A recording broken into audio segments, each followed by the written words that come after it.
우리가 예배 드릴 때 가장 먼저 하는 것이 있습니다. 기도로 시작하는 거죠. 그런데 제가 예배를 인도하면서 매 주일마다 한 번도 빠지지 않고 드리는 기도가 있습니다. 혹시 기억하십니까? 예배의 자리에 불러주셔서 감사합니다. 은혜의 자리에 불러주셔서 감사합니다. 왜냐하면 우리가 마음대로 하나님을 만날 수 있는 것이 아니라 하나님이 불러주셔야지만 하나님을 만날 수 있습니다. 하나님을 만나지 않으면 예배가 될 수가 없는 거죠. 내 마음대로 예배 자리에 나가는 것이 아니라 하나님이 불러주신 자들, 택하신 자들이 예배 자리에 나갈 수 있다고 합니다. 지금 이 시간 하나님이 저와 여러분을 부르셔서 이 자리에 있는 줄 믿습니다. 여러분, 레위기 10장에 보면 아론의 두 아들이 죽는 장면이 나옵니다. 다른 이유가 아니라 여호와 앞에 나아가다가 죽습니다. 예배 자리에 나아가다 죽는 거죠. 왜냐하면 하나님이 부르시지도 않았는데 자기 마음대로 나아갔기 때문입니다. 아론의 아들 나답과 아비후가 각기 향로를 가져다가 여호와께서 명령하시지 아니하신 다른 불을 담아 여호와 앞에 분향하였더니 불이 여호와 앞에서 나와 그들을 삼킴에 그들의 여호와 앞에서 죽은지라. 그래서 하나님께서 모세에게 말씀하시죠. 여호와께서 모세에게 이르시되 내 형 아론에게 이르라. 성소의 휘장 안 법궤 위 속죄소 앞에 아무 때나 들어오지 말라. 그리하여 죽지 않도록 하라. 아무 때나 네 마음대로 들어올 수 있는 게 아니라는 거죠. 함부로 들어간 겁니다. 하나님이 원하시지 않는 불을 들고 들어간 거죠. 예배의 주인이 하나님이 아니라 자기 마음대로 한 겁니다. 우리는 죄인이기 때문에 하나님 앞에 가면 죽습니다. 그런데 우리가 죽지 않는 이유는 예수 그리스도께서 저와 여러분의 죄를 사해 주셨기 때문입니다. 하나님의 자녀는 하나님 앞에 나아갈 수 있는 줄 믿으시기 바랍니다. 예배를 드릴 수 있는 건요, 주체가 사람이 아니라 하나님이십니다. 하나님이 하나님의 자녀를 부르시기에 예배가 되는 거죠. 여러분, 하나님 살아계신 줄 믿습니다. 하나님이 살아계신 줄 믿습니다. 우리 마음대로 교회 오는 것 같지만 그렇지 않습니다. 하나님이 자녀를 선택하셨기에 우리가 올 수 있는 거죠. 우리 마음대로 살지 않기를 원합니다. 내 기분대로만 살지 않기를 원합니다. 하나님의 뜻대로 사는 저와 여러분 되기를 주님의 이름으로 간절히 축원합니다. 구약에 하나님이 지성소에 임하셨습니다. 이 지성소를 이해하기 위해서는 성경적인 세계관, 히브리인들의 세계관을 이해해야 됩니다. 그림을 보시면 이런 세계관을 가지고 있었습니다. 제일 위에 천상이 있고 그 다음에 궁창이 있고 대지가 있고 그 밑이 서울입니다. 그러니까 땅 밑과 바다는 서울이라고 생각했죠. 영적인 세계관입니다. 우리가 보이는 하늘이 전부가 아니라 그 위에 우리가 보이지 않지만 하나님 나라가 있다는 세계관을 가지고 있었습니다. 사도 바울도 삼청천에 다녀왔다고 이야기하는 거죠. 천상과 궁창과 대지입니다. 이 장면 그대로 어디에 이 땅에 내려왔는가 하면 성막입니다. 지성소가 있고 성소가 있고 성막들이 있습니다. 성막에 들어가면 첫 번째 밟는 곳이 성막들입니다. 거기에 번제단과 물두멍이 있는 거죠. 그리고 조금 더 들어가면 성소가 있고 휘장을 지나 지성소에 있습니다. 하나님은 어디에 임재하시는가 하면 지성소에 임하는 거죠. 그래서 성막은 하늘이 땅에 내려온 모양을 하고 있습니다. 하늘로부터 장막이 내려온 거죠. 지성소, 성소, 성막들 그대로 비춰보면요, 이런 도표를 볼 수 있습니다. 지성소가 하나님이 계신 곳이니 천상이고, 성소가 궁창이고, 성막들이 우리가 밟고 있는 대지이고, 성막 바깥이고 서울입니다. 오버랩되는 거죠. 여러분, 성막을 통해 하늘과 땅이 연결됩니다. 하나님 이 땅에 임재하시는 거죠. 그리고 예수 그리스도를 통해 하늘과 땅이 하나가 되고, 지금 이 시대에는 교회로 말미암아 이 관계가 지속되고 유지되는 것입니다. 성경 곳곳에 이런 비밀이 숨겨져 있습니다. 하나님이 임재하시고 하늘과 땅이 연결되어 있다는 것을 곳곳에 나타내고 있는 거죠. 여러분, 시내산에서 십계명을 받습니다. 시내산이 있죠. 그 시내산이 어떤 모양인가를 잘 생각해 보십시오. 이 시내산이 이 성막과 똑같은 구조로 되어 있습니다. 무슨 말 하는가? 제일 밑에 일반 백성들이 있죠. 여러분, 아론과 70명의 장로들이 산 중턱까지만 갑니다. 그렇죠? 제일 꼭대기에, 지성소라고 하는 제일 꼭대기는 누구만 가나요? 모세만 갈 수 있죠. 이해되십니까? 왜 이런 모양을 그리는가 하면 하나님의 임재, 하나님의 현현, 하나님 나라가 이 땅에 이루어진다는 것을 보여주는 것입니다. 핵심은 어디에 있는가 하면 사람에게 있지 않고 하나님에게 있습니다. 여러분, 시내산을 보면서 성막들과 성소와 지성소가 보여야 되는 거죠. 그럼 한 가지 더 생각해 보겠습니다. 노아의 방주가 몇 층으로 되어 있습니까?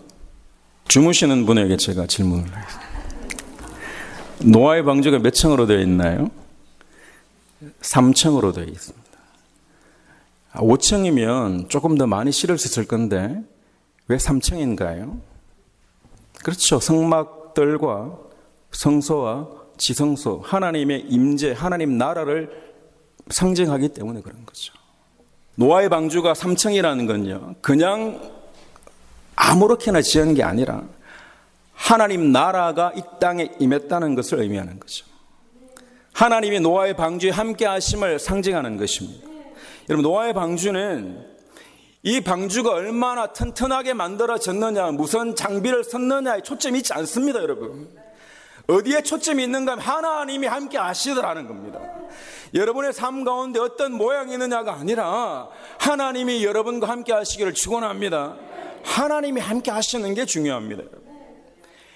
하나님 나라의 모형인데 어린 양과 사자가 함께 있는 거죠.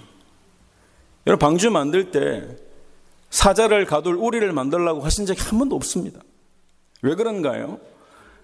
그렇죠. 이사야서에 보면 회복된 하나님 나라를 상징하는데 그 상징이 바로 노아의 방주이기 때문입니다.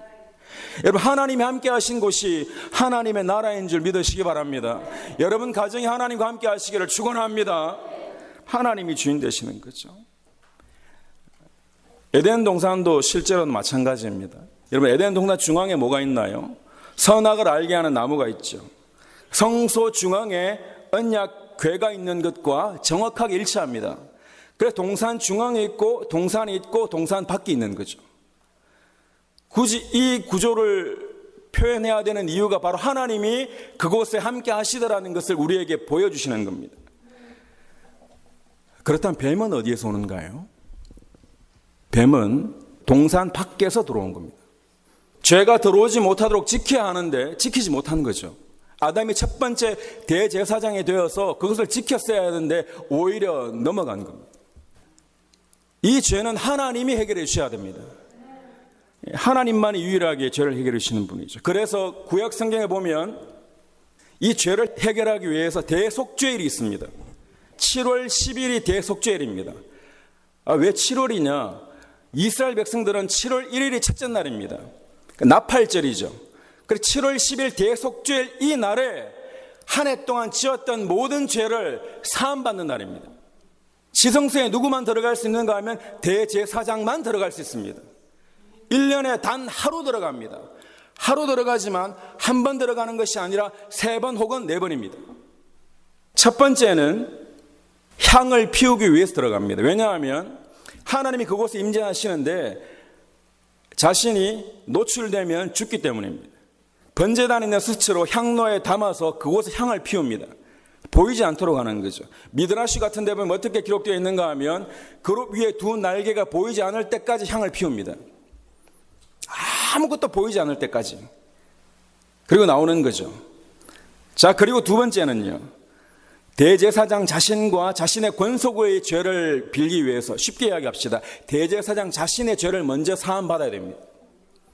수송아지의 피를 가지고 들어가는 거죠. 자, 들어갔는데 살아서 나오면 하나님이 죄를 용서해 주셨다는 증거가 됩니다. 하지만 하나님 보시기에 너무 악하면 그 자리에서 죽습니다. 세 번째는요, 염소의 피를 가져가죠. 이때 여러분이 잘 알고 계시는 아사셀의 염소가 나옵니다. 염소 몇 마리를 선택하나요? 2마리를 선택합니다. 하나는 여호와를 위하여, 하나는 아사셀을 위하여입니다. 똑같은 날 태어난 염소 2마리를 선택합니다. 한 마리는 죽이고요, 다른 한 마리는 광야로 보냅니다. 너무 똑같기 때문에 붉은 줄을 매는데 하나는 뿔에 매고 하나는 목에다 매는 거죠. 자, 그래서 광야로 보내야 되는 이 염소에게 안수를 하는데 두 손으로 안수를 합니다. 왼손이 밑에 가고 오른손이 위에 가게 해서 모든 죄를 전가시킵니다. 그리고는 광야로 내보내는 거죠. 왜 광야로 내보냅니까? 왜 보내나요? 죄가 어디서 들어왔기 때문에? 밖에서 들어왔잖아요. 에덴 동산 밖에서 뱀이 들어왔잖아요. 죄의 문제가 다 해결되어도 이 죄는 어디로 보내야 되는가 하면 이스라엘 진영 밖으로 보내야 됩니다. 그래서 동편으로 해서 보내는 거죠. 동편으로 계속 나가면 유대 광야가 있거든요. 그것으로 보내는 겁니다. 다시 돌아오지 못하게 하는 게 핵심입니다. 여러분 안에 있는 모든 죄들이 예수 그리스도로 말미암아 떠나가기를 축원합니다. 떠나갈지어다는 겁니다. 죄가 밖에서 안으로 들어왔기 때문이죠.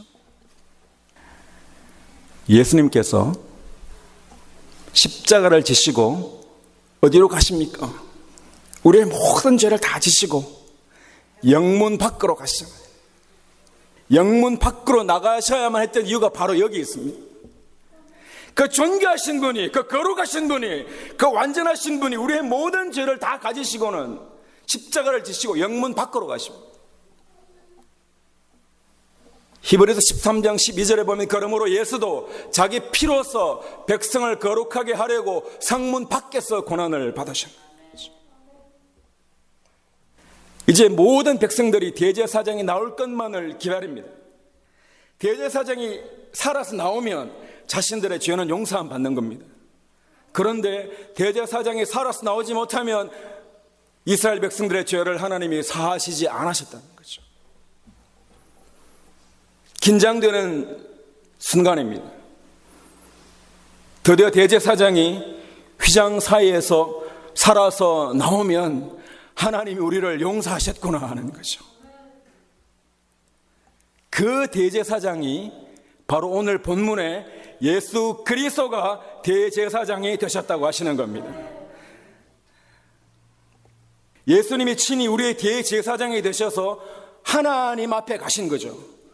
우리의 죄를 가지고 하나님 앞에 가신 거죠. 지성소에 들어가셨다는 겁니다. 그래서 예수님이 십자가에 달려 죽으시고는 휘장 위에서부터 아래로 갈라지는 거죠. 여러분, 예수님은 대제사장이 되셔서 수송아지의 피나 염소의 피가 필요 없습니다. 자신의 피를 가지고 하나님 앞에 나아간 겁니다. 왜요? 전 인류의 죄를 단번에 사하기 위해서입니다. 그것이 십자가입니다, 여러분.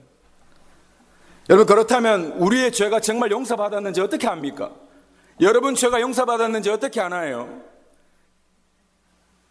여러분, 우리들의 모든 죄를 지고 십자가에 달리신 주님이 그냥 하늘 아래 바로 올라가 버리셨으면 우리가 알 수 없습니다. 근데 그 주님이 다시 부활하셔서 다시 살아나셔서 제자들 앞에 나타나신 겁니다. 대제사장이 휘장 사이로 다시 나온 것처럼 예수님이 다시 무덤을 이기고 살아나신 줄 믿으시기 바랍니다. 그게 증거가 되고 징표가 되는 거죠. 여러분, 지성소에 들어간 대제사장이 살아서 다시 나온 것처럼 십자가에서 죽으신 주님이 다시 살아나신 줄 믿으시기 바랍니다. 죄의 삭은 사망입니다. 죄는 반드시 죽습니다. 근데 하나님이 용서하시면 살아나는 겁니다. 죄의 대가를 지불했기 때문입니다. 여러분, 하나님이 우리를 용서하셨다는 증거는요, 십자가가 아니라 예수 그리스도의 부활입니다. 예수 그리스도께서 부활하셨기에 저와 여러분이 살아나는 줄 믿으시기 바랍니다. 여러분, 부활하셨다는 건 우리의 모든 죄가 용서받았다는 증거인 것입니다. 로마서 4장 25절에 사도 바울이 뭐라고 이야기하는가 하면요, 사도 바울은 이 모든 내용을 다 알고 있습니다. 구약적인 사고를 가지고 있고 세계관을 가지고 있죠. 예수는 우리가 범죄한 것 때문에 내 주이 되고 또한 우리를 의롭다 하시기 위하여 살아나셨느니라. 믿으시면 아멘 하시기 바랍니다. 고린도전서 15장 17절에 그리스도께서 다시 살아나신 일이 없으면, 십자가에 달려 죽으신 것으로 끝났다면 너희의 믿음도 헛되고 너희가 여전히 죄 가운데 있을 것이라고 말씀하십니다. 죄의 문제는 주님이 죽으심으로 해결되었습니다. 하지만 끝이 아니라는 것을 알아요. 어디에 핵심이 있는가? 부활의 핵심을 두고 있습니다. 그래서 구원은 부활에서 완성되어지는 것입니다. 부활은 승리를 온 세상에 선포하는 것입니다. 하나님이 온 세상을 창조하시고 그 완벽한 창조기 때문에 그 다음날 뭐 하셨습니까? 안식하신 거죠. 이 창조가 완벽하기 때문에 안식하신 거고, 안식일 날은 아무것도 하지 말라고 한 이유가 어디에 있는가 하면 완벽하게 창조했기 때문에 더 보탤 게 없다는 뜻입니다. 그 날이 안식일입니다. 예수님도 십자가에서 완벽하게 하셨기 때문에 예수님이 죽으신 그 다음날이 어떻게 됩니까? 무슨 날이? 안식일입니다. 예수님도 안식하신 거죠. 그런데 그것은 끝났나요? 끝나지 않았습니다, 여러분. 안식 후 그 다음날 예수님이 부활하신 것입니다. 그러니까 우리는 어디에 초점을 맞추는가 하면 이 안식일에 초점을 맞추는 창조의 하나님의 방점이 있는 것이 아니라 구원하시고 우리를 살리신 부활의 날에 방점을 두는 겁니다. 하나님이 세상을 창조하신 거 맞습니다. 하지만 개신교가 더 방점을 두는 것, 강조점을 두는 건 안식하는 것이 아니라 부활하신 주님으로 말미암아 우리가 구원받았다는 것입니다. 하나님이 저와 여러분을 구원하신 줄 믿습니다. 우리가 주일을 지킨다는 게 이런 의미입니다. 안식일이냐 주일이냐 다툴 내용이 아니에요. 핵심을 잘 이해해야 됩니다. 당신의 구원은 완전합니다. 당신의 구원은 완벽합니다. 오직 예수 그리스도만이 우리의 구원자이심을 믿습니다. 그 고백으로 주일날 예배를 드리는 것입니다. 왜냐하면 그날 부활하셨기 때문이죠. 우리는 부활하신 주님으로 말미암아 구원받은 거기 때문입니다. 자, 그렇다면 예수 그리스도께서 십자가에 달리시고 죽으시고 부활하심으로 우리 죄가 다 사함받았는데 왜 우리의 죄를 사해 주셨습니까? 이유가 어디에 있나요? 죄를 사해 주셨기 때문에 우리가 어디에 들어갈 수 있는가 하면 하나님 앞에 나아갈 수 있는 겁니다. 우리가 감히 하나님께 갈 수 있는 거죠. 착하다고 갈 수 있는 게 아니에요. 하나님이 부르셔야지만 갈 수 있는 겁니다. 우리를 예배자로 세우시기 위하여 하나님이 저와 여러분의 모든 죄를 사해 주신 줄 믿으시기 바랍니다. 우리는 더 이상 아무것도 하지 않아야 되는 자가 아니라, 아무것도 할 수 없는 자가 아니라 우리는 예배자로 살아야 하는 것입니다. 저와 여러분이 예배자로 살기를 축원합니다. 죽을 때까지 주님을 예배하는 자로 살기를 축원합니다. 우리는 더 이상 지성소에 들어갈 필요가 없습니다. 더 이상 재물을 죽일 필요가 없습니다. 아사셀을 광야에 보낼 필요가 없습니다. 오직 예수 그리스도를 믿는 믿음으로 살아가는 저와 여러분 되시기를 축원합니다. 여러분, 우리가 예배드릴 수 있다는 게 얼마나 놀라운 일이고 얼마나 감격적인 일인지가 깨달아져야 됩니다. 사랑하는 성도 여러분, 성막으로 말미암아 멀리 있던 하늘과 땅이 가까워졌습니다. 하나님이 임재하신 거죠. 예수 그리스도로 말미암아 하늘과 땅이 연결되었습니다. 그리고 이 시대는 교회로 말미암아 하늘과 땅이 연결되어 있는 상태입니다. 자, 교회는 건물이 아니에요. 건물이 아니라 저와 여러분이 교회라고 말씀하십니다. 우리 안에 하나님의 나라가 임하기를 축원합니다. 하나님께 나아갈 수 있게 된 것입니다. 동시에 교회 공동체를 하나님이 주신 것입니다. 우리가 할 일이 있습니다. 구원받은 저와 여러분이 할 일이 있습니다. 무엇을 해야 되는가? 우리는 교회에 와서 나를 알아주지 않는다고 섭섭해하거나 내가 주인 되는 모양이 아니라 이 모든 것이 다 내려지고 하나님만 영광 받으시는 예배를 올려드리기 원합니다. 우리 교회가 하나님께 예배드리는 교회 되기를 축원합니다. 담대함으로 하나님께 나아가십시오. 문제가 있으십니까? 하나님께 나아갈 수 있습니다. 하나님 예배를 통해 우리를 만나주시고 우리를 도와주시기를 원하시는 하나님이십니다. 하나님은 저와 여러분의 예배를 받으시는 하나님이십니다. 날마다 감사함으로 하나님께 나아가는 저와 여러분 되시기를 원합니다. 예배자로 살아가는 저와 여러분 되시기를 주님의 이름으로 간절히 축원합니다. 우리 함께 일어나셔서 같이 찬양하겠습니다.